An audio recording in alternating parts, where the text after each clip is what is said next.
Welcome to another live stream. I'd like to uh,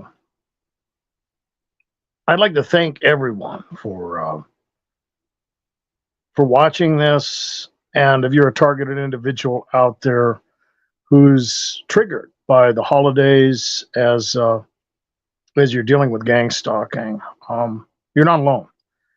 And that's one of the reasons that we do these videos. We can get together and have affirmation.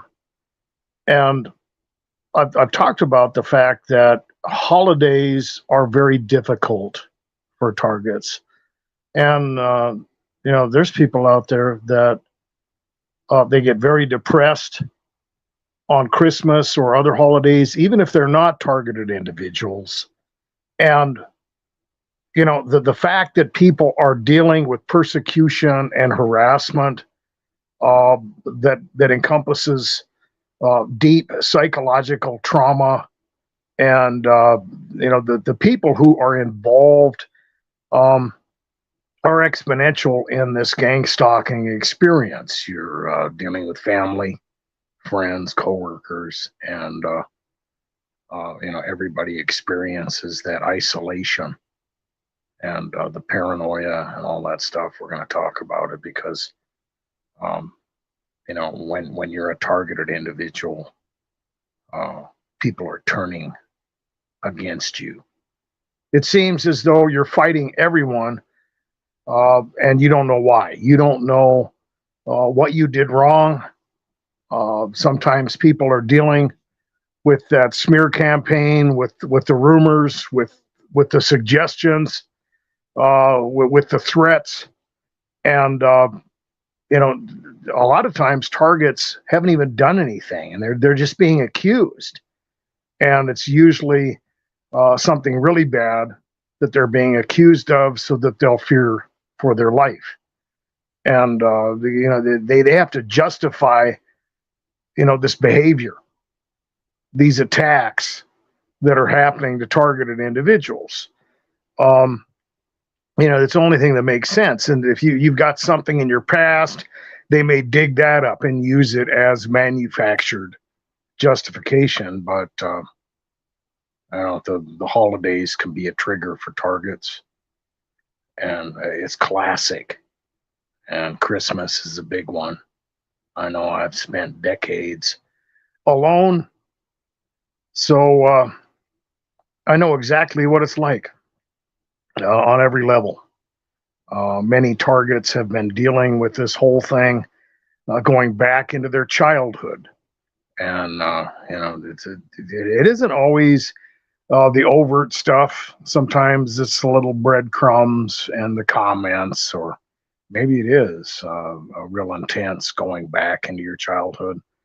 But the thing that I've heard from a lot of TIs is that when they sit around and they have time to think and start to process what they're dealing with as targets, they remember things.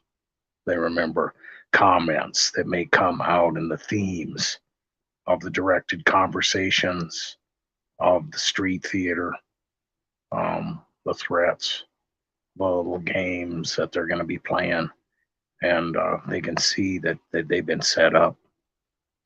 They can see that the people that are around them were wearing masks. However that works, and doesn't always happen that way, but many times it does. Other targets, they might not be dealing with that level of intensity. There's targets out there who they don't know. Maybe their family is involved. They're just not sure. But in the classic targeted individual experience, there is that family involvement, and I've gone into that before. We're going to talk about that because it goes into that traumatic mind control, and it's a labyrinth of associations and triggers, and of course, Christmas, other holidays, they become a trigger, and all those things are associated with that. The isolation that a target experiences varies And I've talked about that before. In other words, in the ways that it can manifest. And sometimes you'll notice a subtle change in behavior of the individuals around you. It usually involves, subtle innuendos and coincidences, maybe some silent stuff, facial expressions. Maybe you're just not included in the conversation, and when you inquire about it, you're just kind of brushed off. You might notice some light surveillance. It might move up into different forms of street theater and directed conversations that become more frequent. The meaning will gradually get deeper and involve information that no one should know about, combined with subtle hints of maybe driving someone crazy or poisoning them or assaulting them or ruining their life, or character assassination, little jokes about people just losing their mind, and it goes into different stages, and it can move into very aggressive levels of hateful comments and break-ins, and people can be covertly drugged and poisoned, experience vandalism. People are tampering with their personal property. They're getting fumed. They're having all kinds of different physical, sequelae that when they start to research, could possibly either be demonic or some type of technological attack, directed energy weapons. And of course, the levels of this go into every area. Your family, as I said, and of course that's there's a reason. And I've talked about the spiritual application to this, and the science, comes into play with those associations and amalgamations into your psyche. You're clay. You're a little vessel. You're like a fleshly computer, and that's how they invade your mind. And they're already invading your space. They have gotten into your life, and that's how they get into your head. They use that hypervigilance, the power of paranoia and sensitization, and they create that labyrinth in the mind of the victim. And the workplace harassment, the family stuff. There's several different levels of that, and we're going to talk about it because it goes into degradation and shaming and all that stuff. But the sensitization involves different, phrases or objects of significance. It could involve symbolism or colors, or if there's a target out there dealing with different sequelae. Like some targets will have a type of cocktail that will come together when they experience the attacks, maybe a ringing in the ears right before different events. They will experience different symptoms, maybe different feelings of pressure changes, maybe in one side of their head or whatever. They may feel exhausted. They have hot and cold flashes. All these different things, maybe panic attacks. A lot of targets will deal with that. Night terrors, sleep paralysis, and intrusive thoughts, voices. And it kind of comes together in a bit of like I said, it's a bit of a cocktail. And when you mix all those things together, along with the symbolism, the words, phrases, colors, the environmental stimuli, the loud whistling, the vehicles, people brightening them, all these different little tactics, and you've created a form of communication and a way to trigger the target where other individuals who are not aware of this are not going to see it. And of course, the whole idea is to take the target into different levels of dysfunction. Okay. And that goes right along with the isolation. And you move through those stages into those traumatic levels of mind control, and it's multiple. There's different stages of that dysfunction, that spiral that the target will go down. Of course, you've got the environmental change, the paranoia, the isolation. You move into that area where now the target is processing information differently. Yes, they're being taken into a state of hypervigilance, but the way they see the world is being flipped around. And I've mentioned before that ultimately, they want to take you into that place where they can accuse you or gaslight you into believing you're just imagining all these things. You're just crazy, right? You're mentally ill. And the problem with the sensitization and the trauma and that spiral of dysfunction is that when the target begins to look for this stuff and process information differently, they will read into things. Okay, and new targets are very vulnerable when it comes to this whole thing because they don't know what's happening. They are not aware of the scientific methodology that is being used against them, and they're being knocked around like a little pinball. Okay, and you just don't have time to keep up with it all. You're outnumbered. Your ego is triggered. You're playing this game, and the only thing is that the whole world is completely flipped around on you. But as the target begins to process information differently, they're going to read into things, and the goal is to kind of turn them into their own handler, kind of to create that labyrinth of associations in their mind and watch them go into that psychological spiral of dysfunction to where they can be accused and drawn out. And of course, the effects are exponential.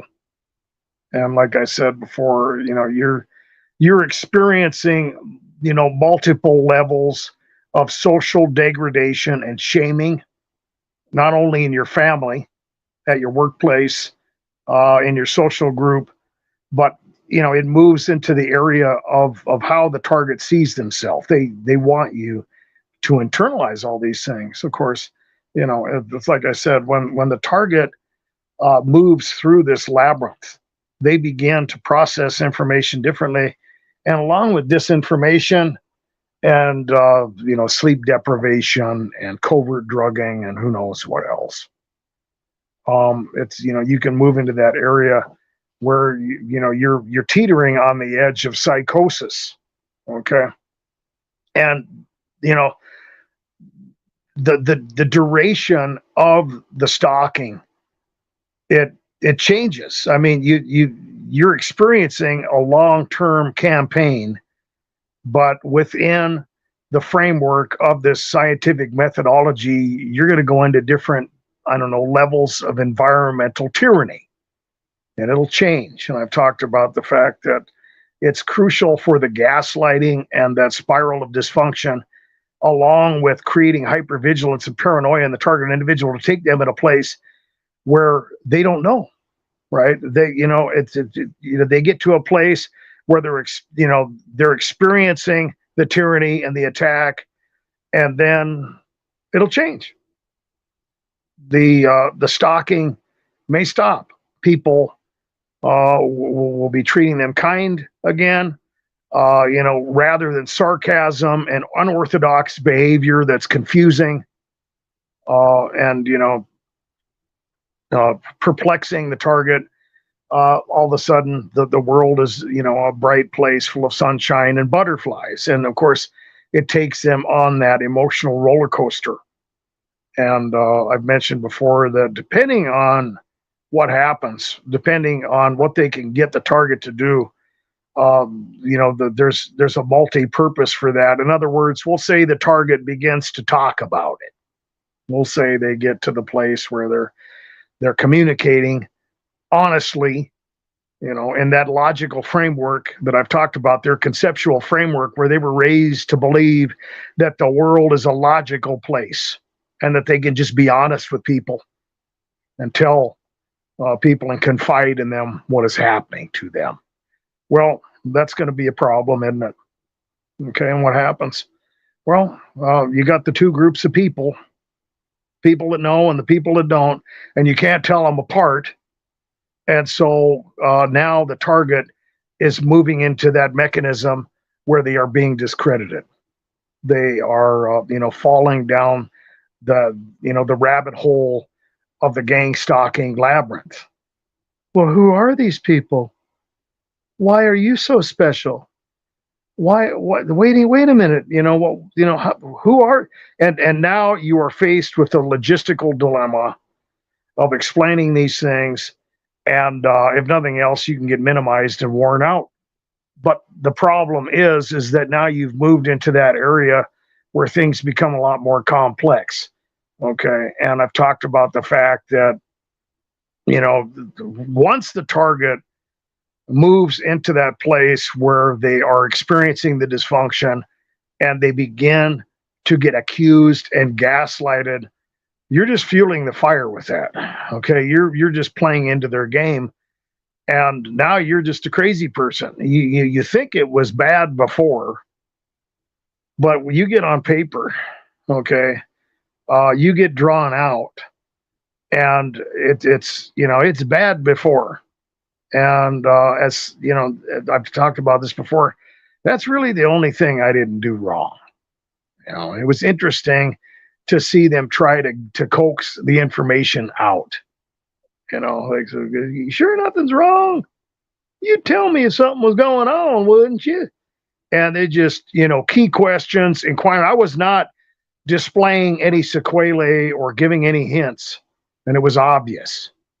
And but once they get that stuff, now it's a free for all, and I've seen that happen to targets where they get their kids taken away, or they get on paper, or then the problem is they can be attacked in a very aggressive ways, and if they react, then you can get moved into that place of escalation, and unfortunately, you can even get force medicated, or people can get together and say you're a danger to yourself and other people or whatever. And you got to really play a game now. You don't want to play that game.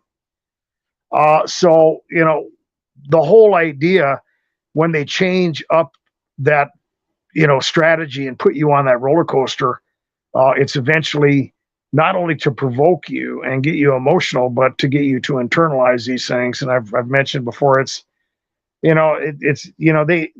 can reprogram you, they invade your psyche, and they mess with your head. But at the end of the whole thing, when the target's falling down the spiral of death of gang stalking, they want to get you to forget how it all happened and somehow gaslight you into believing that either you deserve it, or you just went crazy, or you can't deal with the world, or whatever. And because they don't worry about the things that you are worried about, right? That's one of the worst parts of the gang stalking experience, is that you've been singled out. Not very many people get this, dispensation of reality. If they did it to a lot of people, it wouldn't work. It's very effective. They select their targets very carefully. And there's a lot of compartmentalization going on with this whole thing. And when they light it off, when they attack somebody with this scientific methodology of gang stalking, it's very effective. They are discredited. They are blackballed. They are labeled as crazy. And a lot of people believe it. Not only the people around the target, but the target, sometimes they believe they're crazy. The world is just flipped around for them. and they move into different areas of gaslighting. And I've talked about that before. Is sometimes it's just easier to believe that you're crazy rather than to deal with the evil that is around the target, especially if it involves family and close friends. Okay. It's just easier to deal with mentally because you're trying to regulate. Your brain is designed in a way, and I've talked about that, they are hijacking your psychological and physiological mechanisms to make sense of all this stuff. It is desperately trying to organize this in a logical, sensible way where you can have peace and rest and continue with your life. But it just keeps, every time you turn around, it changes, and when someone, is thrown those different tactics and techniques where people are gaslighting them and then switching the stimuli and telling them that they need meds, and then when they get on the meds or they start going to therapy or whatever, and then they'll change, right? Oh, well, now you're getting help. And but really it's a game. And it's not that I'm against psychiatry or psychology. I am against the fact that it is being weaponized not only for profit, but in the science of gangstalking, it is used to discredit people and gaslight them. And there's a lot of pseudoscience involved and psychiatry and some of the mythos around the medication. I've got a lot of videos in the playlist about this stuff. Go and check it out. But you have to realize that, because like I said, when you move down this labyrinth of traumatic mind control, one of the things is that they want you to forget how it happened. And some people get to the place where they even have that Stockholm effect where they think these people are their friends. They're just trying to help them, right? They're being cruel to be kind, and the whole thing is just some type of abrasive method to get their character defects fixed, to keep them from isolating, to give them that. It's kind of like the movie with Michael Douglas. I was once blind, but now I can see. It's like a little I don't know, eye-opening experience for you. It's about personal growth, but really that has nothing to do with it. God can work it out in that way, and I'd like to thank the Lord for all that He's done, not only for me but a lot of the targets that I know out there, because that's really the only thing that is a blessing in this, is that God can use it in ways that no one could guess, right? But as far as their motives, they are trying to destroy you. They are infiltrating your psyche. They are using these abrasive, traumatic techniques to invade your mind without your permission, hijack your physiological and psychological mechanisms, and control you, destroy you, manipulate you, and so on and so forth. And like I said, there's multi levels of it. You're moving into that whole area where in order to use the trauma techniques, they have to shame the target. They have to get them in that place where they're using fear and shame and degradation, and you move into every area of the target's life. Like I said, their family, their social circle, their financial realm, the work, their interpersonal relationships. A lot of targets, they don't know what to do, because they're just people like anyone else, but they are hindered from having relationships, from having authority over their finances and their environment. And it just feeds into that whole menagerie, and it's a way of degrading someone and shaming them, moving them into a possible psychosis where they will either disassociate or experience the derealization, or they might even become homicidal or suicidal. Usually that follows a progression where they've obviously become paranoid and isolated. They will become bitter, apprehensive. They might become volatile. They will experience depression, anxiety, and they will start to lose hope in their existence because the tyranny of gang stalking has surrounded them. And I've talked about that a lot. I think I mentioned it in the last live stream that you know there's different levels of gang stalking, and not everybody is experiencing the same level of tyranny. Okay, some people it's more localized and geographical. They might be dealing with surveillance and workplace harassment and a little bit of neighborhood harassment, but they're not getting poisoned, they're not getting the food tampering, they're not dealing with the directed energy weapons, V2K, demonic attacks, whatever.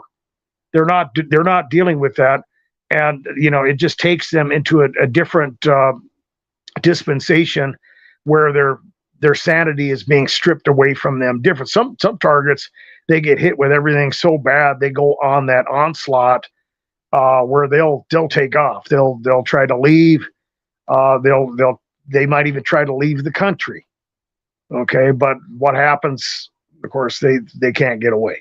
They experience the gang stalking and the attacks wherever they go. I've experienced it myself. There was a time where I went out and did a lot of work over on the West Coast, and I used to be a central office tech, and I did telecommunications. And up to that point, I had experienced it in different geographical locations. And as you move through the labyrinth of gang stalking, it's an eye-opening experience. At first I thought it's got to be some kind of a cult mixed with some type of secret fraternity out there. I didn't know, and I knew there was witchcraft and black magic. It was a heavy theme that I dealt with. People are talking about all that stuff. It's a little different nowadays, but then I experienced it from people that there was no possible way that they were connected with the Illuminati or some type of high society fraternity. They weren't being paid to do it either. And I thought, wow, there's definitely a spiritual element to this whole thing. And I think it might involve some possession. But the problem is that it's amalgamated with everything. For some of the targets out there, they are dealing with government programs. They are dealing with people who are paid to harass them. And they're also dealing with demonic stuff. Okay, so it's all kind of amalgamated together in that arena. And as I went out and started to do that job, traveling around, California and Washington and out in Colorado and so on and so forth, I noticed that it was everywhere, and there was I didn't even know sometimes where I was going. I would be headed somewhere, and this, by the way, this was before all the phones and everything, and the internet wasn't even connected yet. We were hooking a lot of that stuff up and switching everything from the copper to the fiber. And man, I'd get a message from my boss. Okay, you're not going there. We're switching you over somewhere else. And or I'd get to the pop site and I'd find out that the crew didn't show up and I didn't get notified, and I'd have to go somewhere else. And along the way, I'd experienced gang stalking. I wasn't reading into it either. You have to be very critical of what you consider gang stalking. Okay, I've talked about, it's not colors, and if somebody's got a headlight out, or all those things can be used to get you sensitized. But if you're noticing that stuff, you're playing into the strategy. You shouldn't be noticing any of it. In fact, I've talked about that before, that as a targeted individual, your eyes are to be straight ahead. You're not to be looking around for things. You're not to be paying attention to conversations around you. You kind of have to tune everything out. And that's really how you deal with this stuff, to kill the incentive of your harassers. But it gets obvious. And I've mentioned that when you get obvious harassment, make a mental note of it, because the gaslighting can get really intense. If you're a targeted individual who's experiencing higher forms of harassment, it can go on for a long time. And once you deal with that, it's really intense. And you move through that labyrinth of dysfunction and everything else. And sorry, my phone was cutting out. I don't know why that happened. I've been dealing with some glitches here. Anyway, you move through that labyrinth, and you start wondering, you start doubting, you start questioning your perception, and so on and so forth. But it was aggressive.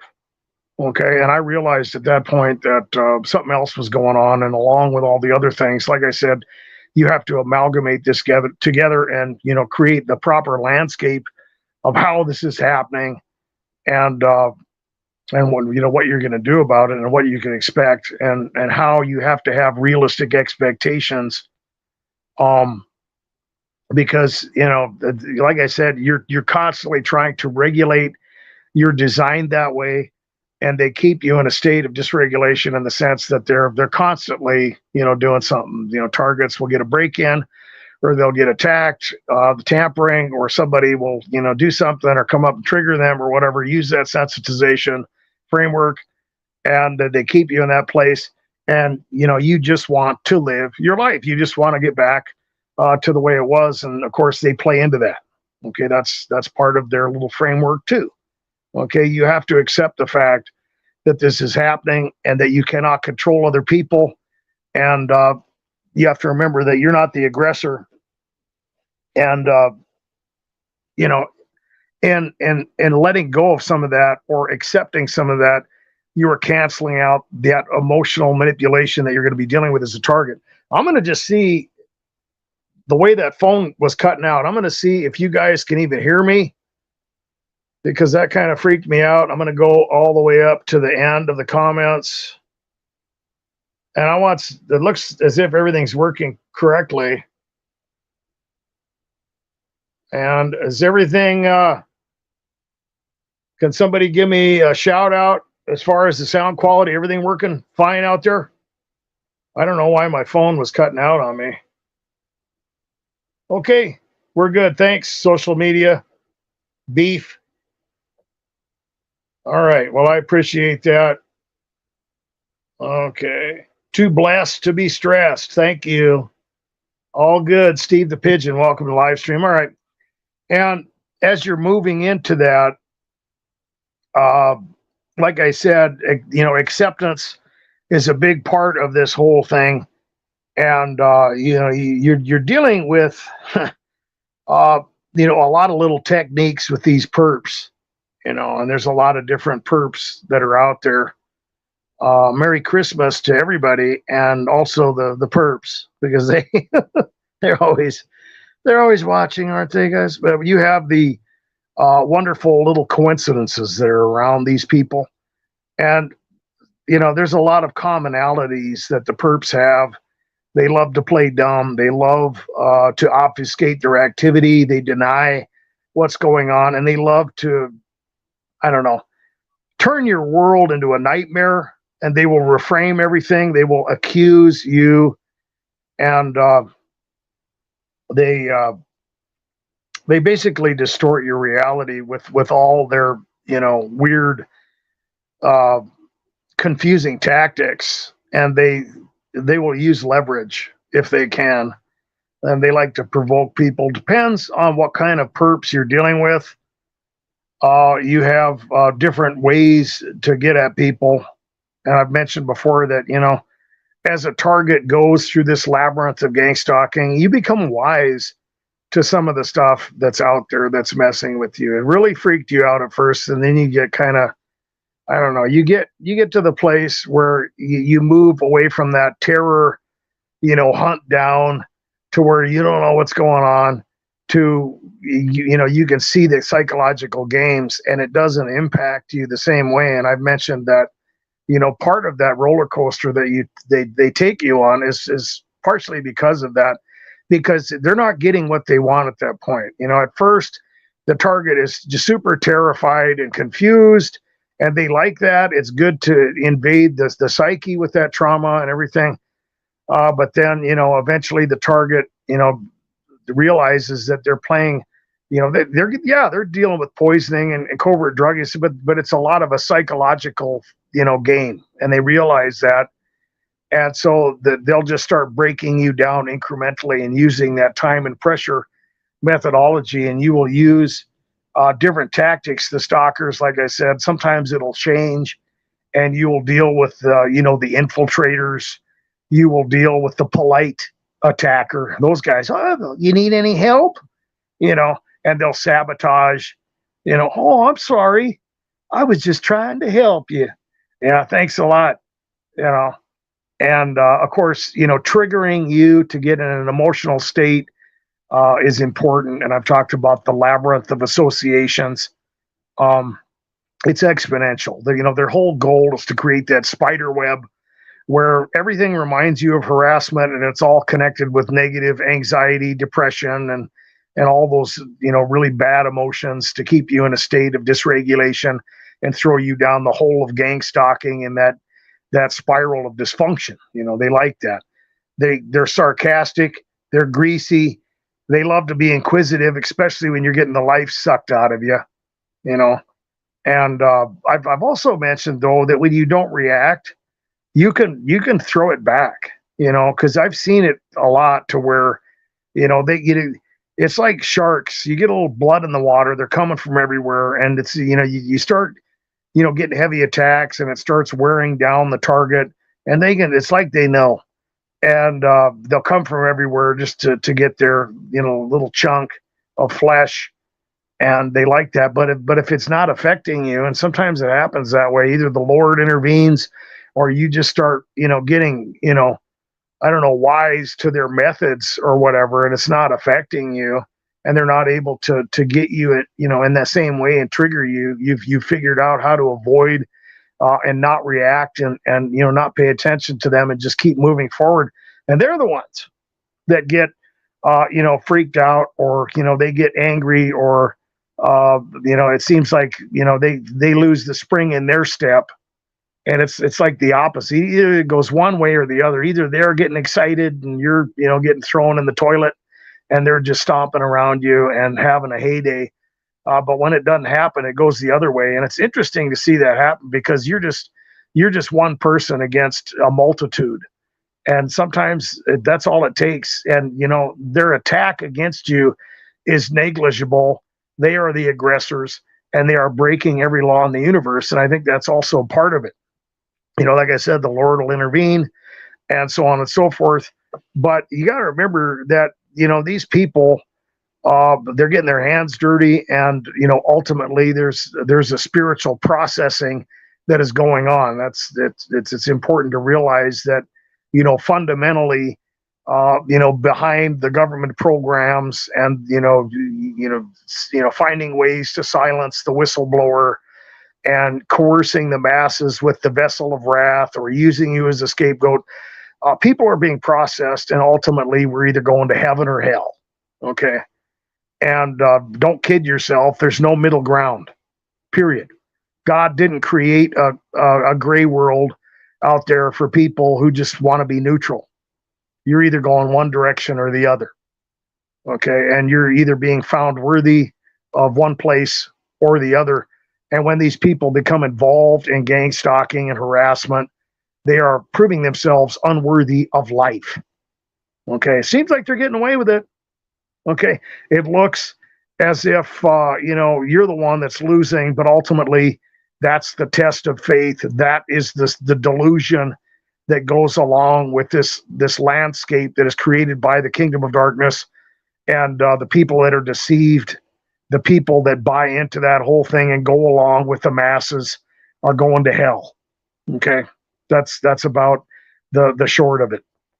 And you can't forget that. So like I said, the whole thing can switch awful quick. And sometimes it happens to where you do get instant karma.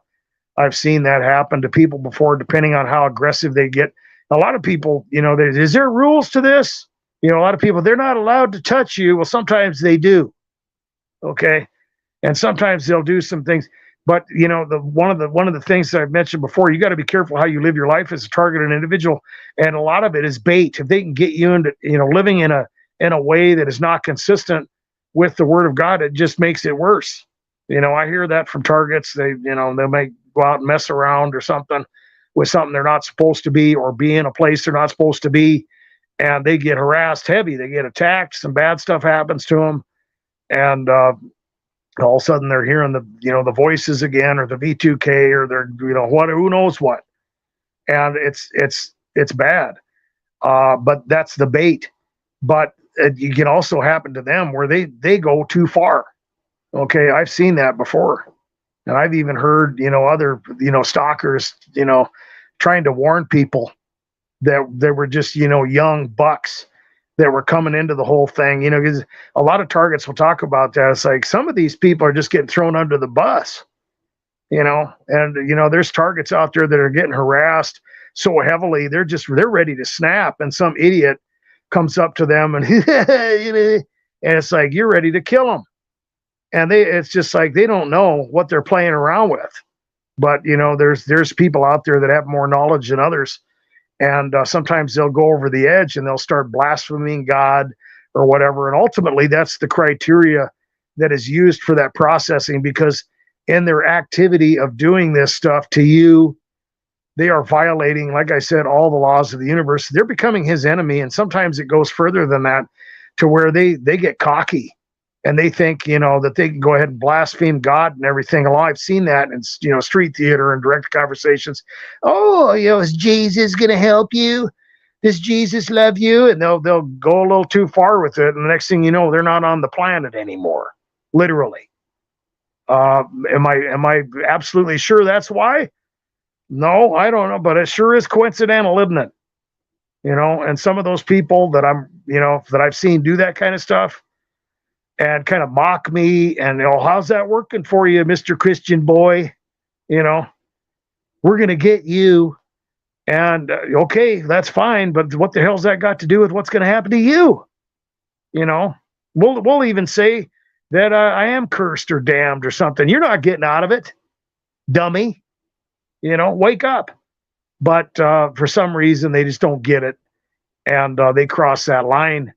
But a lot of people have brought that up before. Are they gonna? Because a lot of targets will deal with that. They'll have the intrusive thoughts, or they'll get the accusations, like I mentioned earlier, and you'll just be sitting around wondering. Especially if you're a new target, you're like, people are saying, we're gonna do this to you, we're gonna do that to you, and you're sitting in your house and you're thinking, is somebody gonna bust through the door, or is somebody gonna try and kidnap me as I'm going to the store or something?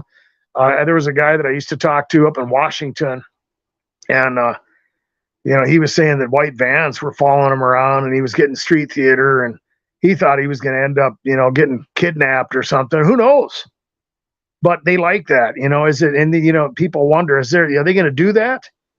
What exactly can I expect from this? And as a target who's experienced this stuff for a lot of years, a lot of this is psychological, and but they're not afraid to hurt you, because some targets out there, it's like me. When I started dealing with this stuff, I just laughed at them.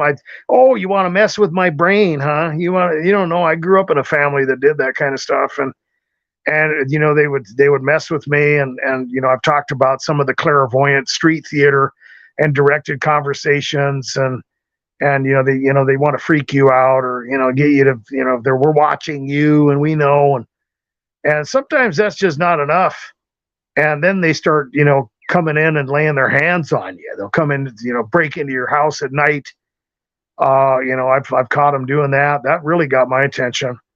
And, the drugging you, taking your clothes off, and, tampering with stuff in your dwelling, and, putting stuff in your food or whatever. And that gets a hold of your, but, they'll do that, to get your attention. And I've seen other aggressive stuff too. So it's like I said earlier, that if you're a target, you have to be careful what you do. Who knows what they're going to do? And it just depends. Not all the stalkers are the same. You get into the wrong neck of the woods, you're dealing with possible human trafficking and murder. And, I've heard a lot of targets talk about, different things going on with, ghost mortgages and life insurance policies, and who knows? I mean, when you get into this labyrinth of gangstalking, you see corruption at every level, and targets will deal with corruption in law enforcement. They'll get harassed pretty much everywhere. It's like you're on some kind of a list. It's like there's nowhere you could go, and you just don't know exactly what's going on. The only thing you know is that there are seemingly a lot of people that know about this, yes, they create a type of illusion, but don't fool yourself. This is a mechanism, and it requires participation.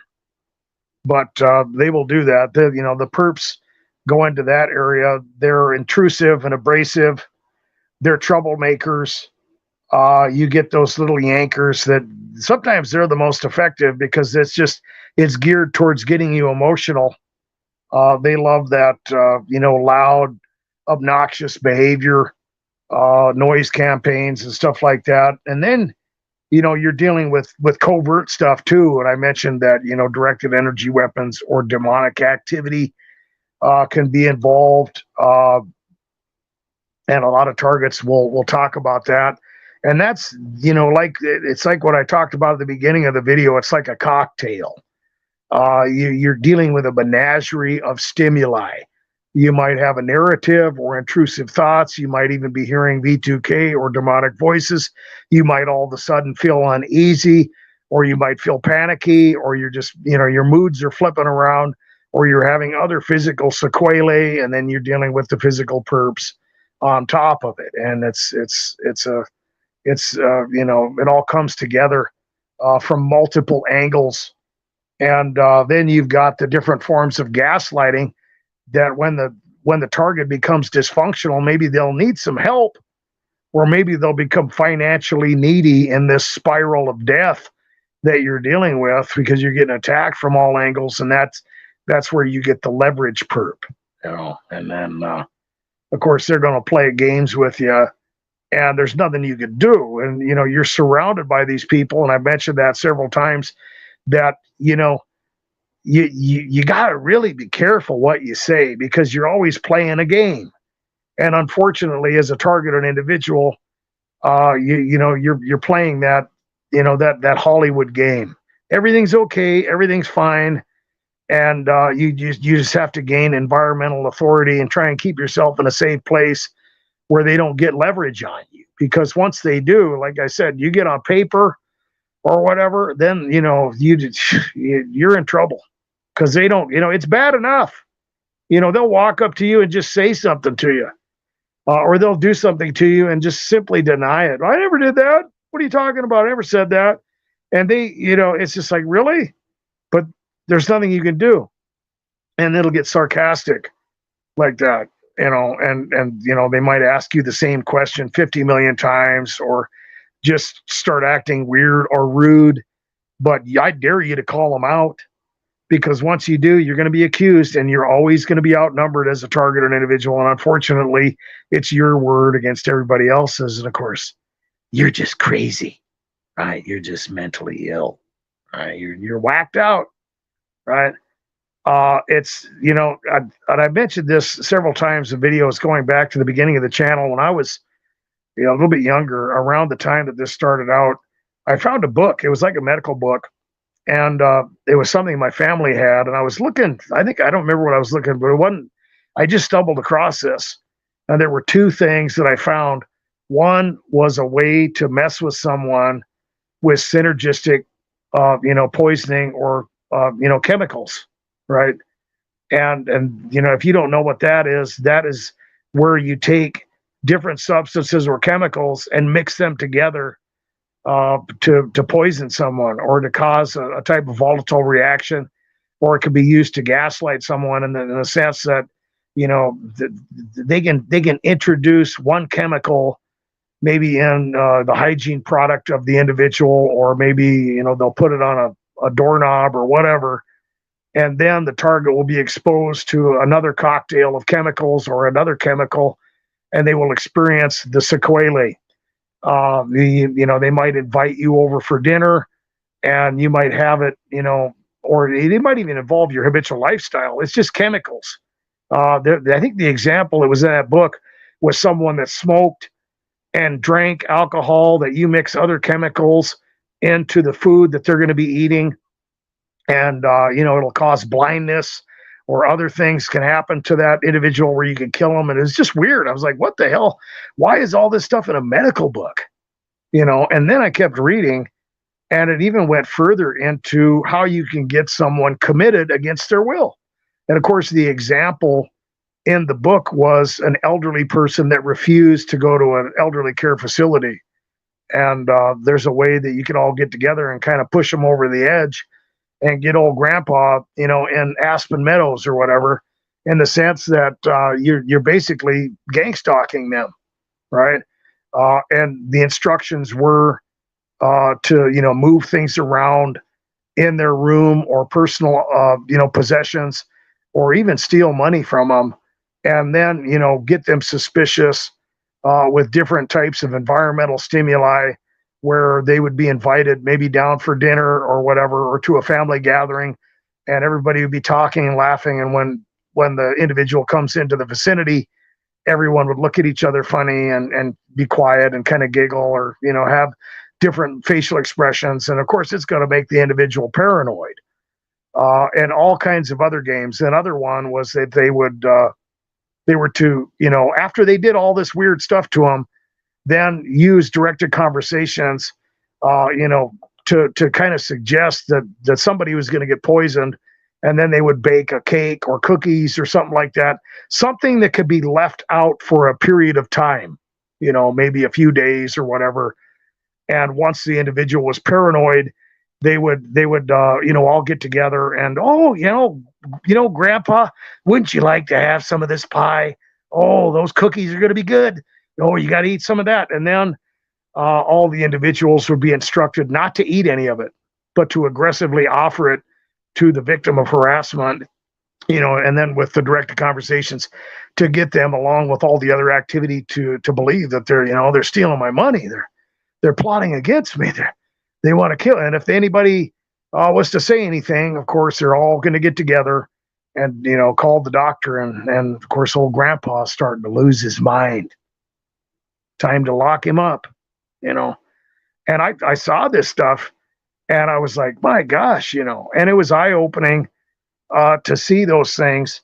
And, when you have, different situations that the targeted individual is going to get in, you have a lot of gaslighting, and those situations where people have leverage, they want to gain more leverage over you.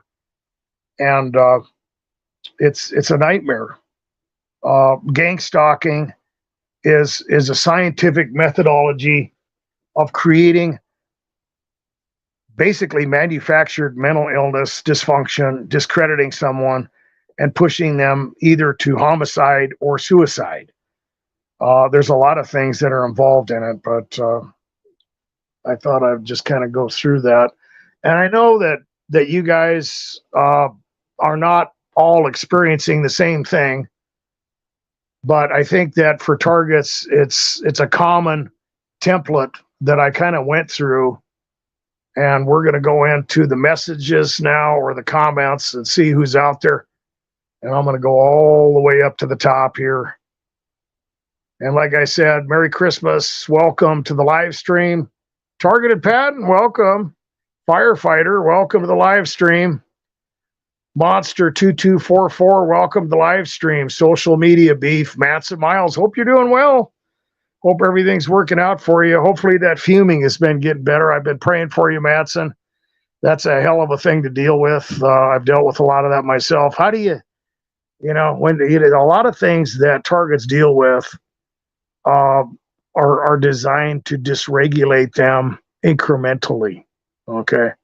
I've mentioned that, you get into different key times of the day, or a lot of targets will talk about getting, woken up at a certain time in the middle of the night, or when they try to go to sleep, they get a noise campaign, or when they try to eat, they'll get harassed or whatever. They're, in the bathroom and in the old apartment nightmare scenario where it seems like people are following them around in there and they're banging on the walls, and it's just, but with the fuming, every breath you take.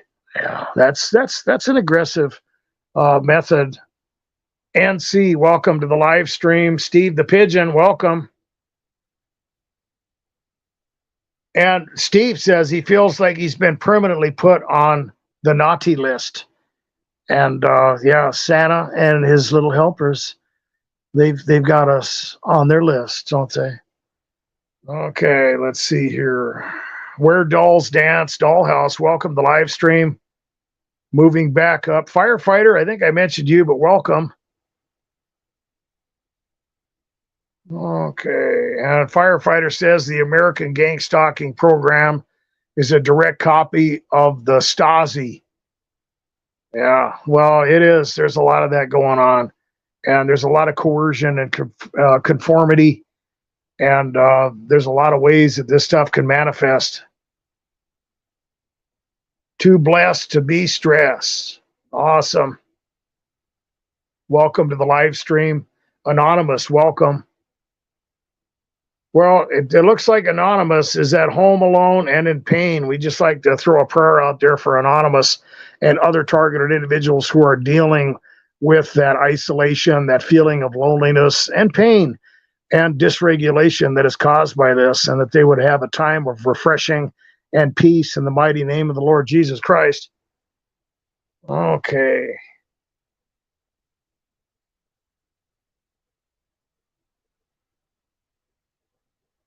Okay, and NC said something interesting here. Social groups, so the people in these social groups don't feel the guilt of being involved. They only play a small part in their eyes. Yeah, they don't see the bigger picture. I've mentioned that too.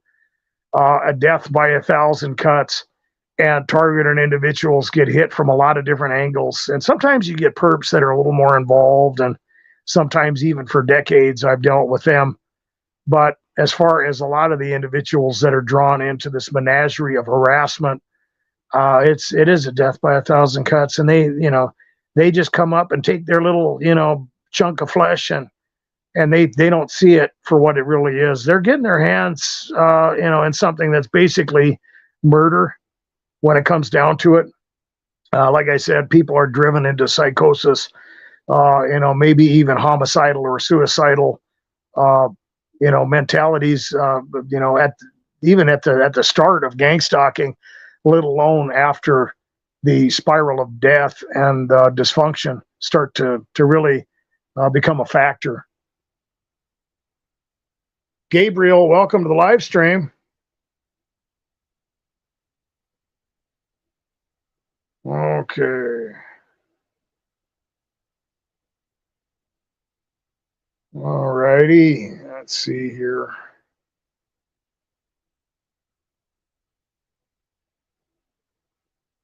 Oh, it looks like you guys are having some combos. I'm just reading through the messages here.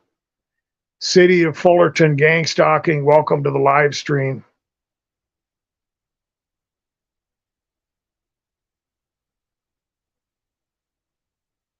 Okay, let's see here.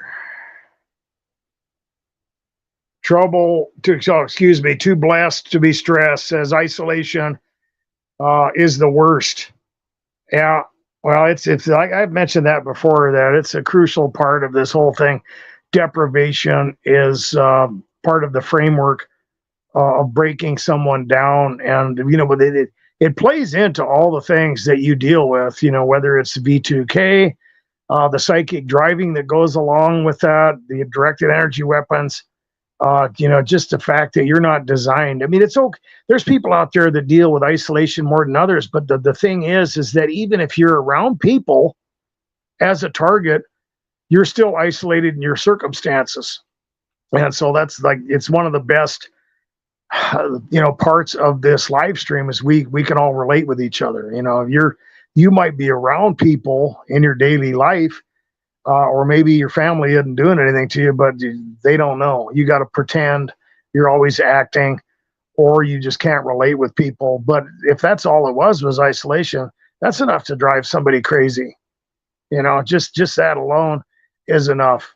Being lost in that lonely world inside your head without stimuli, because the deprivation is not only isolation. It has to do with the way that your brain works. You're used to different chemicals and different situations that provoke those chemicals, dopamine or oxytocin or whatever, pleasure chemicals, endorphins, and you're getting the opposite of that. The whole scenario around you has created that stew, that manipulation, that marinade that targeted individuals are in. And especially if you're somebody who's dealing with a lot of demonic stuff, or directed energy weapons or whatever, and there you are, you're deprived, and it's just it's a nightmare. And that's one of the ways that they reprogram people too. They will repeat things over and over, and they will subject them repeatedly to different situations to form a type of cycle, or like a brain map for the way that they're living their life, and the chemicals, everything, all the associations and triggers around them. And then they just kind of back off, and you don't even need to harass that person anymore, because all that stuff is just bouncing around. It's like when you listen to a song over and over, you don't have to, all you have to do is whistle or hum a couple notes off of that, and it triggers that memory in your mind, and you kind of go through that whole song. Sometimes people can't get that stuff out of their head. Well, it's similar to what targets deal with. Isolation just kind of seals that, in your brain. It just creates that medium. And let's see what else is out here.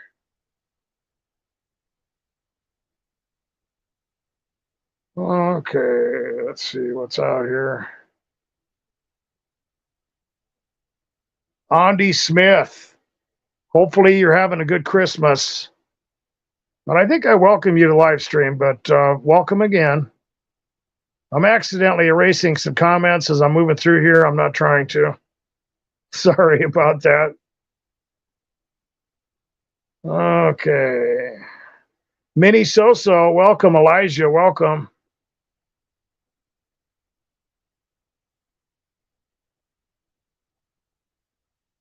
And Elijah says, do you think we have super abilities waiting to be activated?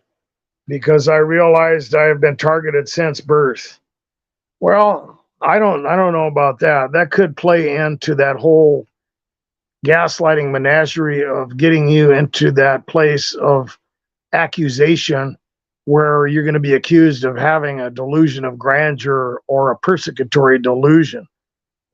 With that said, though, I think there are a lot of talented targets out there, and you might have abilities that are above and beyond maybe other people, and you certainly could be targeted for various reasons. It might not have anything to do with any of that, though. But just the fact that certain people are selected, it makes you wonder why that happens. And some of it can't be random. Some of it might be, but I don't know. When I look at the biblical framework of this whole thing, you do see people who have different spiritual gifts. And I think that, you get into that whole chosen thing, and I don't really agree with turning gangstalking into a soteriological platform. Then I think that's a real big mistake, because that plays into that persecutory delusion and delusion of grandeur. And it's just a misapplication of the word chosen, or whatever, similar to a cult, basically.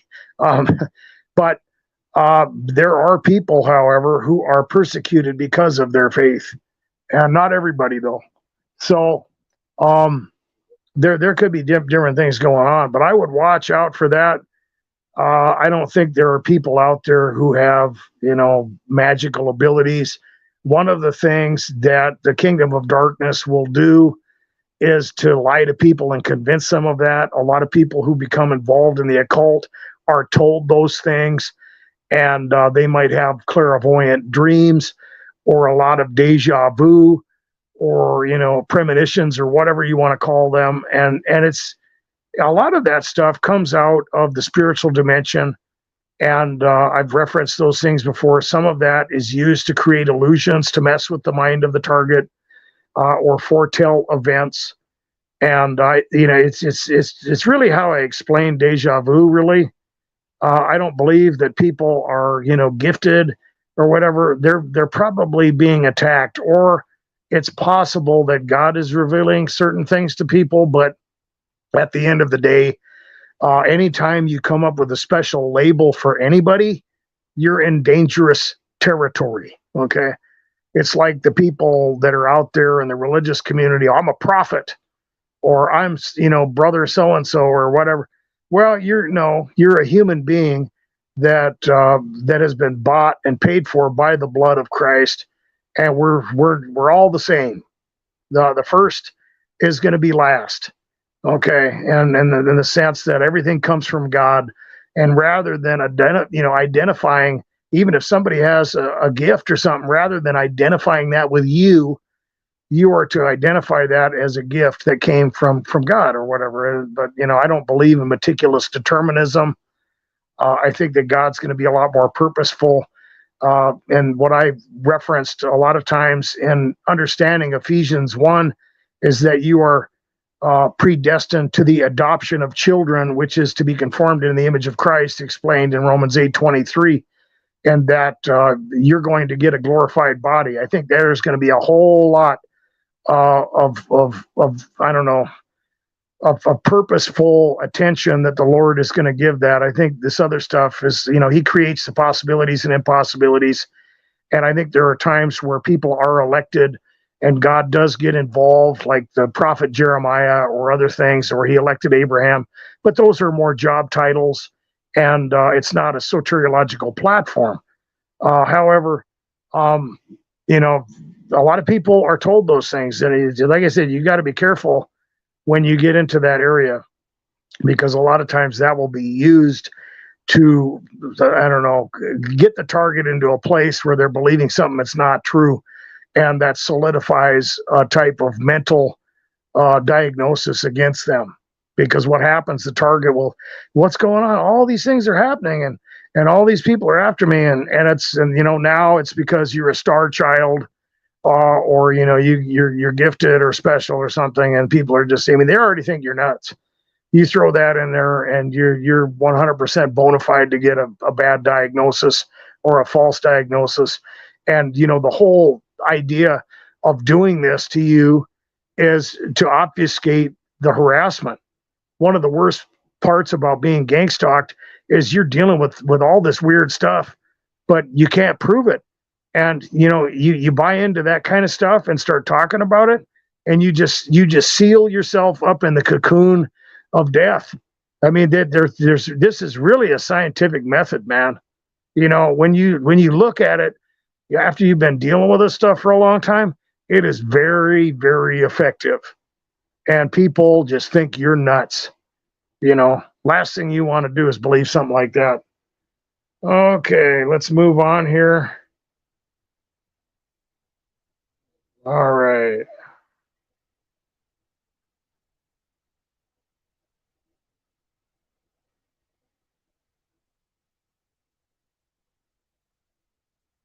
Okay, looks like I've kind of contradicted some of the answers out there concerning that, but I guess we'll just have to agree to disagree on that.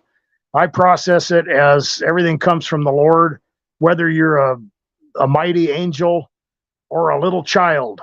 We've been created equal in the sense that everything comes from the Lord. I like I said, you got to be careful of that whole game of people being special or chosen, and your chosenness, if you're going to be biblical, is that the gospel came to you, right, in the proper form of monergism, where God is He's the first one to act. He is reaching out to you through the gospel. And after you receive the gospel, you are in Christ by faith. And then in that sense, you are chosen in Him. You're seated in heavenly places in Him, right, through faith, right? And now that's how you're chosen, right? Because that's the way that God chose the Lamb slain from the foundations of the world to reconcile human beings to Himself after the fall in the garden. Okay. And so that's your chosenness. How? You're in Christ by faith through the good news, the gospel, right? How are you seated in heavenly places? In Christ by faith. Same thing. Your chosenness, your election, right? You're predestined to be conformed into his image in Christ, right? All those things hinge upon you being in Christ by faith, entering in through the narrow gate, through the gospel, and anything else is just you're creating a huge problem. Anytime you're appealing to a mystery, and some people are chosen and other people are not, you are creating an antinomy, and there is no hope in something that is not understood. When you create a paradox or you create a mystery, you are appealing to something that is never going to edify you. It doesn't mean that there can't be mysteries, but they're something that is going to be revealed later. And anytime, you get into cults or whatever, and some people are chosen and other people aren't, and why? Well, we don't know. We don't know. Well, if God is offering the gospel to everyone, and according to the Bible, that is what it appears to me, then he is willing to give it to everyone he is offering to, and he is not being selective in that process. However, the qualifier is that you believe it, okay, and your faith is going to be tested. And in that sense, many are called and few are chosen. How? Because some people, their faith fails. They do not believe. And they're called, but they don't believe. They are not chosen at that point because why? Because they're not in Christ by faith, right? You can't be qualified if you don't believe, right? It's similar to what happens when people read Hebrews chapter 6, and they turn that into an eisegetical application to where they will apply those scriptures to themselves, right? It's like reading someone else's mail, right? The willful sin that was in Hebrews chapter 6 was that the Jews that were enlightened and made aware by the miracles and the testimony of Christ through the apostles up around the temple in the Jerusalem area, they were made enlightened and partakers. But what they do? They went back to the temple. They rejected the gospel. They were probably persecuted very heavily. Okay. What did Jesus say? You got to hate your father and your mother more than me. Did he mean you got to hate your parents? No, that's a Hebrew idiom, right? And what was going on there? Well, they were going to get persecuted by their family for their faith in Christ, right? And a lot of people, they couldn't handle it, and they went back to the old ways, right? How can they be renewed to repentance if they don't believe in Jesus? They can't. But what happens when people don't know how to read the Bible? Oh, if you sin willfully, you can't be renewed to repentance now. You're only covered for the sins that you do in ignorance. What are you talking about? That's not even about you. That's not about Christians unless they are rejecting the gospel, or they get to a place where they don't believe in Jesus, right? And they defect, right? An eisegetical application is very dangerous. So I just, want to emphasize that. You got to be real careful how you look at that stuff. All right, let's keep going here.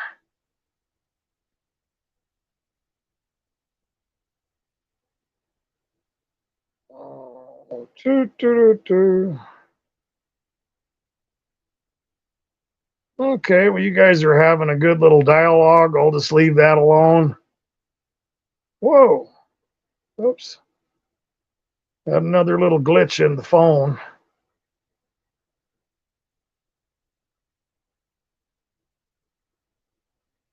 And see, looks like you're being attacked pretty heavily. Well, I hope you make it through. A lot of times they will do that. They love to attack on birthdays and holidays and weekends, and basically anytime you're trying to enjoy yourself or relax. But like I said, I just pray for the people out there that they would experience that time of refreshing. And I also pray that the people that are doing this would be brought to light and prosecuted to the fullest extent of the law. Okay. And there's a way that things, work, and there's a way that they'll never work. And like I said, this is a processing, and people who are involved in this stuff have no excuse. There's a time where they could probably repent, and there's also a time where they get so far into this whole thing that they just need to be brought to justice and brought out, and maybe then they'll snap out of it. But I just pray that people that are being persecuted like that their harassers would be brought to light, and that even monetary compensation would be involved. There's nothing wrong with praying for that. Okay, Joe Obama, welcome to the live stream.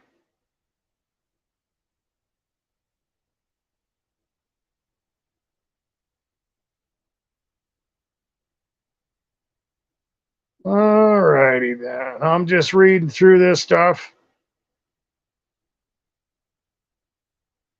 Well, Elijah, I think I answered your question there.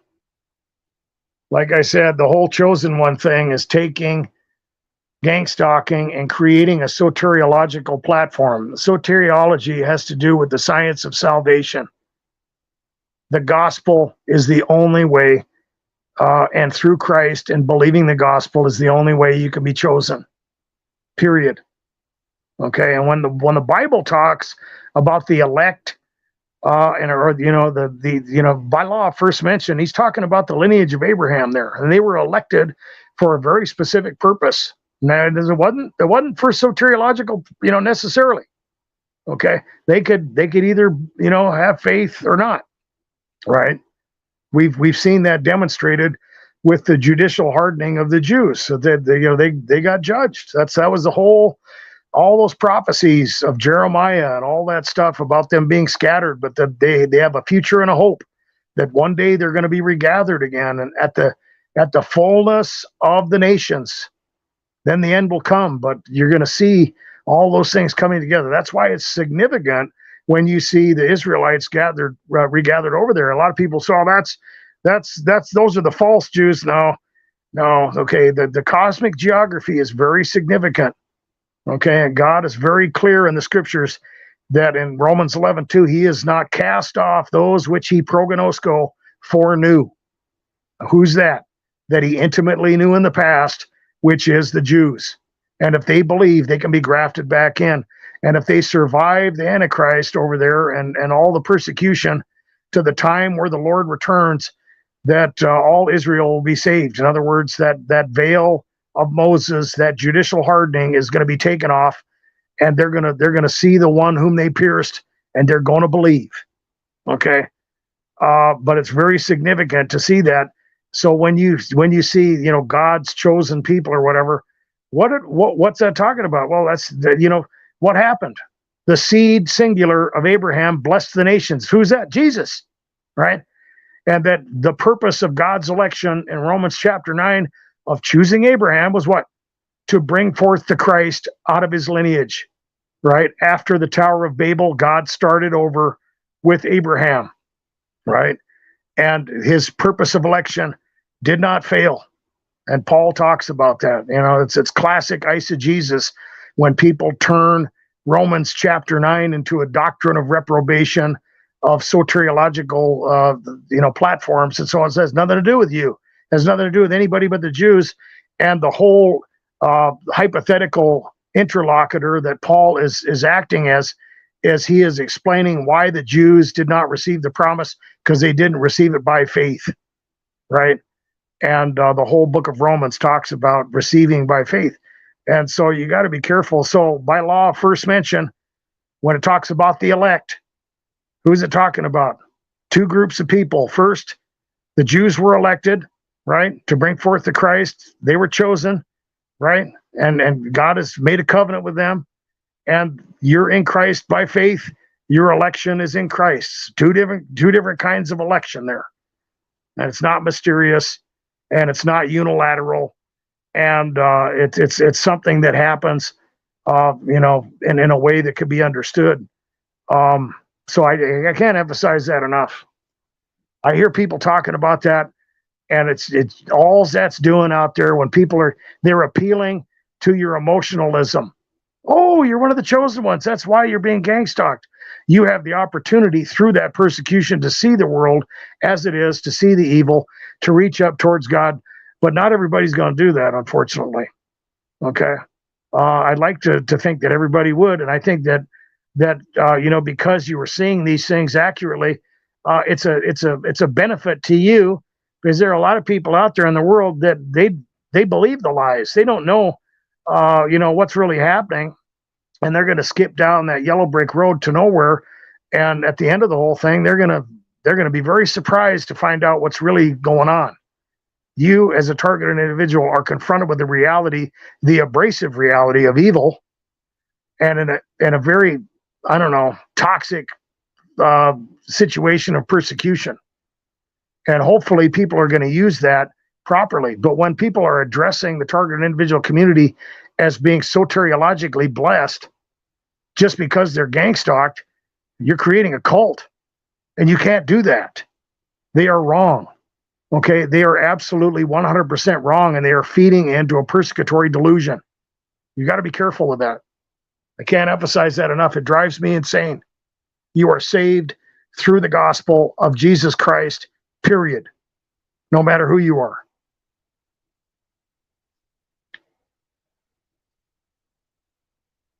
All righty.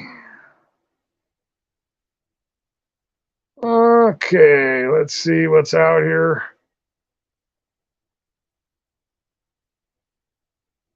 All right. Okay. I'm just looking for something I can build on here.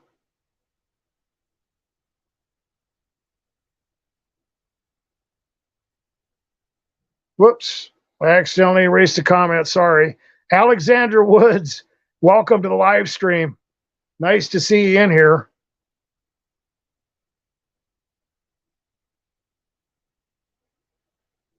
Okay, let's see here.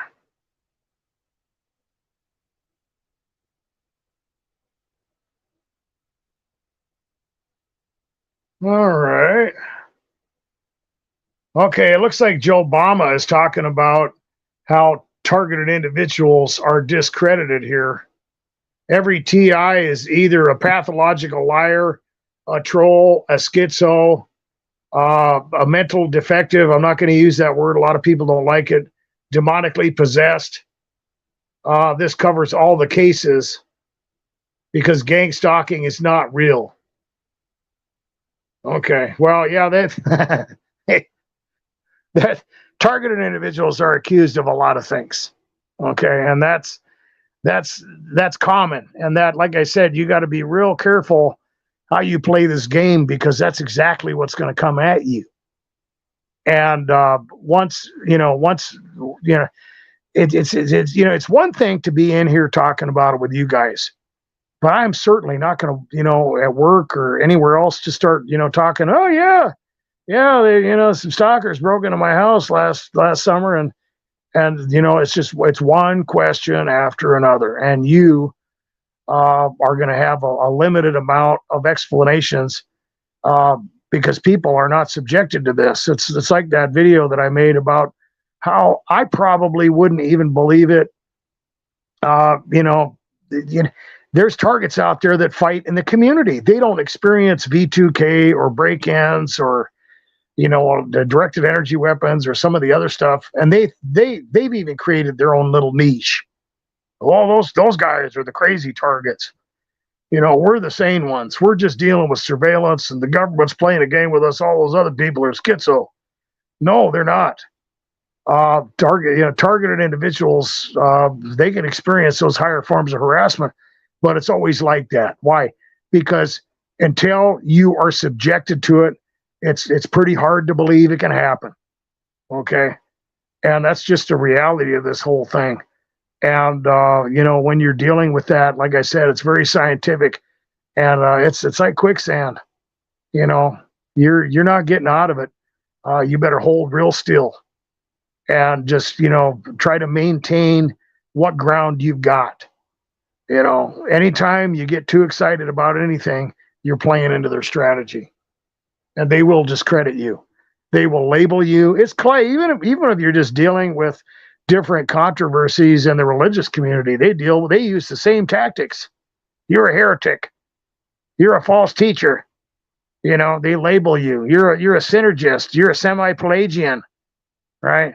You're a Zionist or whatever. You're this. You're that. targets are in a lot more abrasive scenario than that.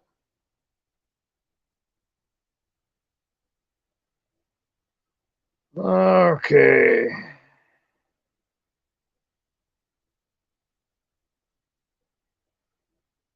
Rebecca, welcome to the live stream.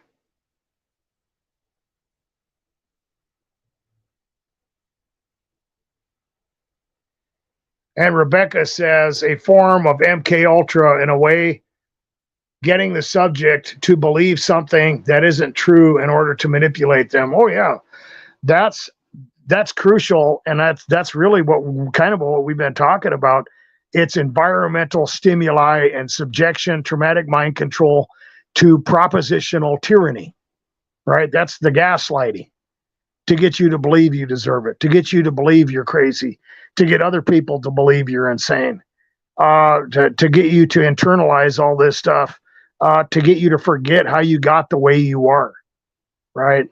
To get you to believe that you're special, to play into that persecutory delusion, to get you to believe something about other people that's not true, to get you to attack certain people, or try to burn down Freemason lodges, or attack your neighbors, or shoot your boss or something. It's all on the table, and that's part of it. It's moving you from that state of environmental tyranny to a state of propositional tyranny and reciprocal narrowing, in the sense that your options and your influence in the world is continually being narrowed. You are being boxed in incrementally.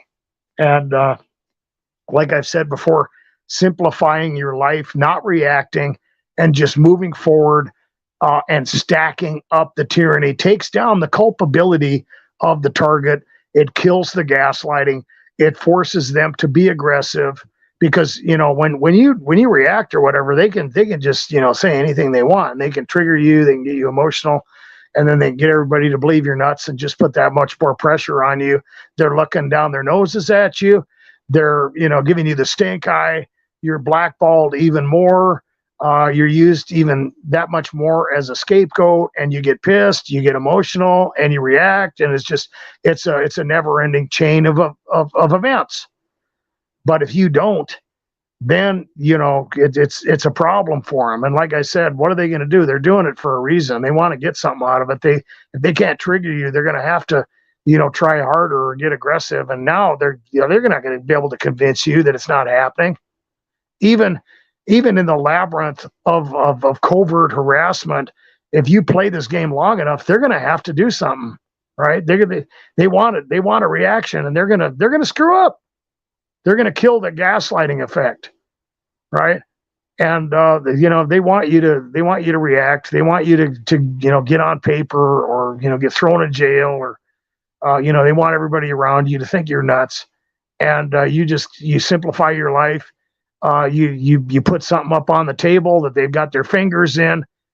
You just cancel out and neutralize all the techniques by taking yourself into the third person, not becoming emotional, putting them in a box, taking yourself out of the experiment and observing them, right? Because they're doing it for a reason. And they're going to get impatient. They're going to start getting figgy, and they want a reaction. You got to do it. All righty here.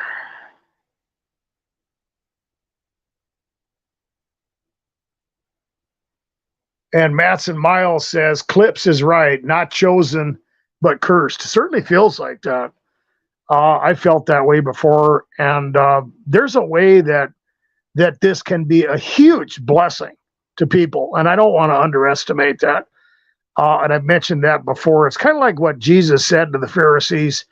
Prostitutes and tax collectors are going to enter into the kingdom of heaven before you. Why do you say that? Because they thought they were all that. They thought that they had the corner of the market and were justified under the law, and did not realize that the law was a schoolmaster to point them towards the Messiah, and to point towards their need for forgiveness and their wretchedness, right? and they took it in the opposite direction, right? That's when you get into the Beatitudes and the Sermon on the Mount, where Jesus basically was emphasizing that you can't be justified under the law. If your hand causes you to sin, cut it off. If your eye causes you to sin, pluck it out. Because if you're going to be justified under the law, you better not sin. Of course, nobody can do it. That's the good news. He wasn't telling people to cut off their hands and pluck out their eyes. You got another one on the other side of your head. What was he telling them? You can't be justified under the law, and you need a Messiah. You can't survive this gangstalking without God. You're not going to make it out of this world that's under the tyranny of the kingdom of darkness, the world of flesh, the devil, without Christ, period. And there's a huge blessing in that. And, other people, well, I'm successful and I'm doing this. And, well, I don't know. I don't worry about all that stuff. And blah, blah, blah, blah. Yeah, but they're not worried about anything. And they're not growing. They're not drawing near to God. And they are wretched, dying in their sins. And they don't realize their need for God. And this can be a blessing. It can be a way where you can wake up to that and you can have eternal life. And God can take this nightmare and turn it into something that will take you into a place of righteousness, peace, and joy forevermore. Okay, let's see here. All right, I'm just kind of going through here. And J.O. says, I believe God will divinely protect you. I believe that God is watching out for everyone. He sees everything. And his eye is on the sparrow. And I do believe that the scriptures are very specific that the Lord is near to the brokenhearted, and targets are dealing with a lot. It's not so much about being chosen or anything else. It's just, a way for people to wake up. And like I said, it can be a blessing. And there is divine protection for people. And it doesn't mean that God's going to stop it necessarily. And I think that a lot of times he does put a limit to it, and the Bible is clear that he's not going to give you more than you can handle, in the sense that he is going to help you. I mean, a lot of people will question, well, I got a lot more than I can handle right now. Well, you do, but God is helping you with that. And the blessing is that he's gonna become involved in that, and that he can work these things out for your benefit. And that's the genius of God. That's his divine work on display, and that sometimes he will allow the enemy or evil people to do something. He's not intimidated by those things. That's where your confidence comes in. A lot of people will talk about, I was fasting and my gangstalking is still going on. Yeah, but you're not necessarily doing all that. I mean, we all hope it stops. We all would like it to end. And there's nothing wrong with asking for that. But it might just be that, it's not my will, but yours be done, Lord, and that, he's going to use it for something. And that's okay. And the hope we have is that he is going to do that and work it out for the benefit of that individual as they draw near to God. Okay. Bora Bora, welcome to the live stream.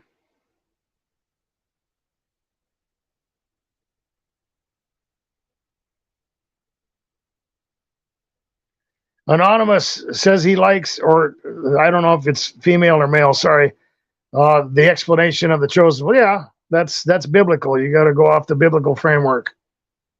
Like I said, you don't want to play into the persecutory delusion. All right, let's see what's out here. Okay. Bora Bora says that she was sleeping. Oh, well, good morning. And hopefully you had a restful little nap or whatever. Sometimes people's schedules are pretty wacky as they get attacked, targeted individuals. You kind of got to roll with whatever you can get, and sometimes you end up sleeping at odd hours and switching your schedule around.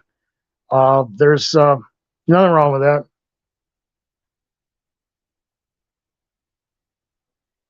Okay, let's see here.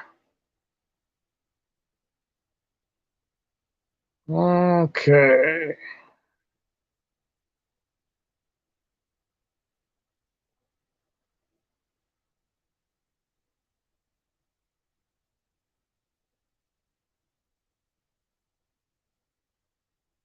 All right. And Steve the Pigeon says, I've noticed a lot of perps act like they feel no guilt, but their body language suggests otherwise. Yeah, yeah, yeah. They try to play it cool, and I've talked about the methodology of that type of spiritual manipulation to regulation. That a lot of times people will be given either peace or joy. It's like the spiritual vampire thing.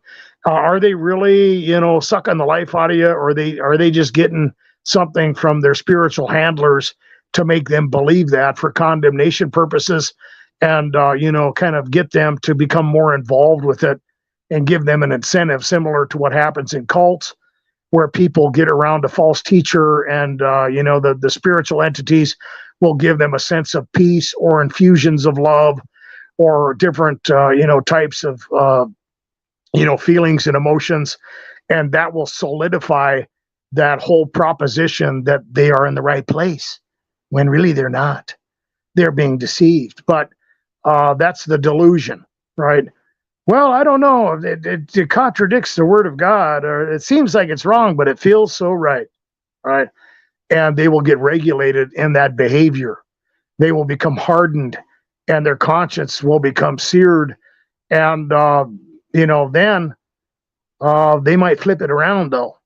Like I said, some of them go too far, or they will get to that place where it's time for them to be processed or judged, and they do it, and they get a little twinge, right? They attack somebody, and I've even seen them get confused where it's like all of a sudden, they're like, "Whoa, I don't know what's going on," and they'll just take off. They might even be dealing with something demonic at that point, to where they can be activated spiritually, and they just forget what's going on. That's weird. I've seen that before, where perps will come up and do something, and then they'll be like, "What am I doing?" And they won't know. They'll be all confused, and they'll just take off. I've even had them in my house like that before. People that I knew, and they would start acting funny, and they would be doing something, and then they would have like a memory lapse and get scared and run out. It could be something demonic too. There's a lot of things that happen, but they act all cocky or whatever. But at the end of the day, they're going to get pierced through, and they know they're doing the wrong thing. They can, you can try to lie to other people, but you can never lie to yourself.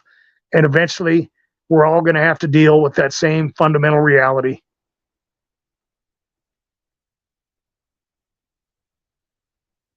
All righty. Well, guys, I think I'm going to have to call it a night. My throat's getting pretty sore. I've talked about that before. I deal with that, and I don't want to. Maybe I'll come on tomorrow and do a Christmas Day live stream. I don't know. I figured if nothing else, we would get together tonight and talk about some of these things, and just to kind of recap what we talked about.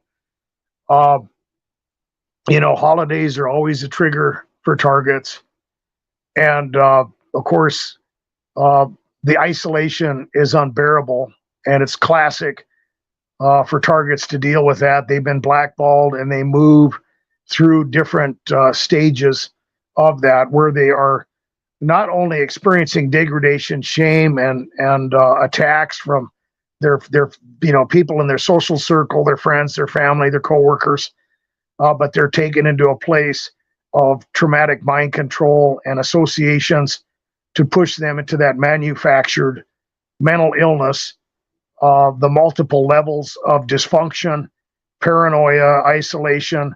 They're processing information differently. They start to, get affected in the way that they see themselves, and they are taken into that area of accusation, gaslighting, where they are led to believe that they are worthy of being tortured. They might experience the Stockholm effect. There's various forms of gaslighting that can try to, if nothing else, get other people to feel justified in attacking the target. They will be affected to the core of their identity in extreme gaslighting that targets deal with, to the point where they derealize or disassociate and move into a psychosis or even deep depression. They might get hostile, anxious, depressed. I guess I already said that, or move into a place where they start to consider suicide. And like I said before, holidays can be depressing for anyone, let alone someone who's being persecuted by family, friends, and coworkers. And I'd like to pray again for people out there who are dealing with those type of intrusive thoughts or that type of hopelessness, that they would experience a time of refreshment and hope and peace from the Lord, and that this is not everything. You haven't been cursed. It feels like it, and it can be very difficult, but this can be a blessing. And that conformity to the world is a curse. And the prosperity and the table that is set before the people out there in the world who are going along with the system is a snare to entrap them. And that the peace that they have will turn into agony. The ease and lack of discipline that the Lord is holding back as he is, being patient with them, is going to turn into a labyrinth of their own condemnation. No, they're not dealing with what you're dealing with, but is it really a blessing? No. And you don't want to be part of that. Okay. It's tempting to believe it. They seem to be having fun. They don't seem to be worried about the things that you're dealing with. They're getting together with their families and they're looking at you like you're a freak or whatever. And you might even be dealing with some of that as you get together with your family. But at the end of the day, you don't want to be part of that. You don't want to be part of that menagerie. You don't want to become bitter. You want to simplify your life and stack up the tyranny and just keep moving forward. You don't want to pay attention to what people are saying. You don't want to look for it. You want to get them in a place where they are aggressive. You want to kill the gaslighting. You want to neutralize this scientific methodology that, it seeks to discredit and persecute you and box you in. And it's very toxic. And, you can still have a life and prosper as a targeted individual. And I've mentioned before that you never know what God is going to do. And it's not hopeless.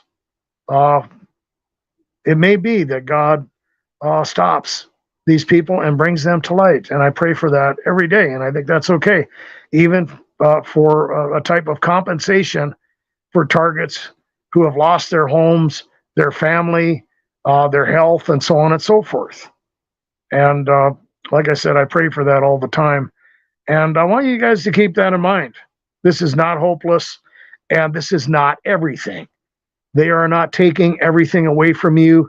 And as they sit around the fire of conformity, and you are on the outside of that, out in the cold as a targeted individual, just know that eventually that fire is going to grow, and it will consume their very soul unless they get away from that. And it's important to remember that the pleasures of this world are temporary.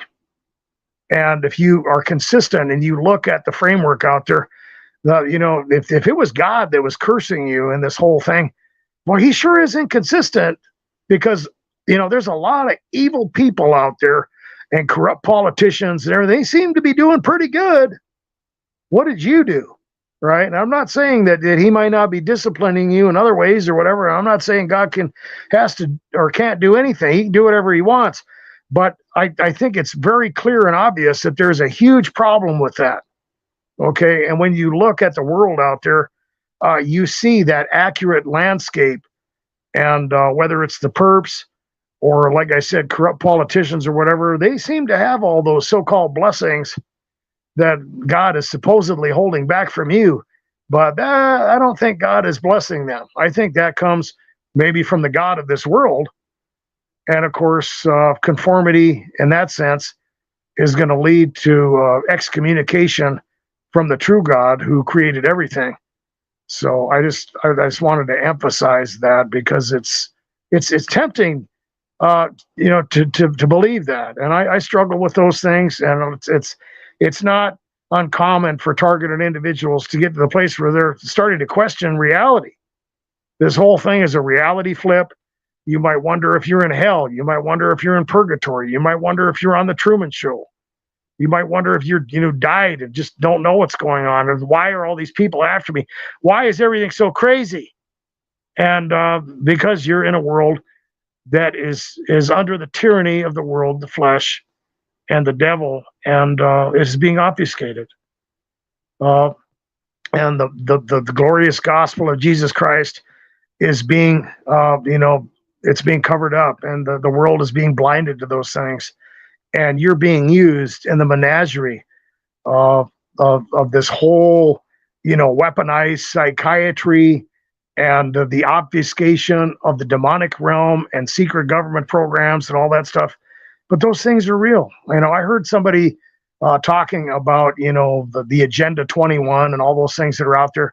Well, if I was the cabal of this world, or the king of darkness, I would create a plan that just seduces people and seems to make sense, because you look at some of the stuff that's out there and it's just obviously stupid. It doesn't even make sense. And there's a reason, right? It's not that these people are dumb. It's that you can see the fingers of the kingdom of darkness involved in this, is that there is culpability. Like I said, people are getting their hands dirty, and they're getting involved with something that is stupid. It doesn't make sense. It's obviously evil.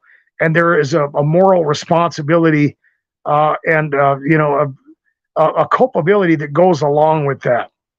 And when people become involved and conformed in the system that is out there, when it is obviously foolish and wrong, they're forfeiting their soul. They're dying inside.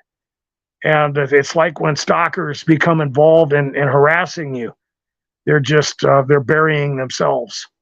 And it's important to see the truth that's out there. The so-called blessings of the world, well, they're only temporary. And a lot of people are being led to hell through that menagerie of manipulation. I'd like to thank everybody for coming in here. I'd like to thank all of you for acting as adults. I'd like to thank our moderators. I'd also like to thank the Lord Jesus Christ as we celebrate this Christmas. I've mentioned before, I think it was Dr. Michael Heiser. Yeah, he went in and actually looked at the star charts and Revelations 12 to find the birth date of Christ. When you look at the astrological charts, supposedly that's AD 3, September 11th. So it's not December 25th. That goes into a lot of different things. But of course, you can celebrate the victory and the birth of Christ every day. And we want to do that as children of God, moving towards the light. I'd also like to encourage people to like and share. And I'd like to thank everyone for your prayers. And I'd appreciate prayers for today. I get depressed on holidays too. I'm not trying to, look like I'm just on top of this whole thing. I struggle every day, and I need the prayers that you guys are. I certainly appreciate that. And I'd also like to thank everybody who helps support me in the channel. The link is in the description. Don't forget to go on Facebook, Harassment Support Group 911. I'll be looking for you. Guys, God bless. Merry Christmas. Be good to yourselves. Be safe.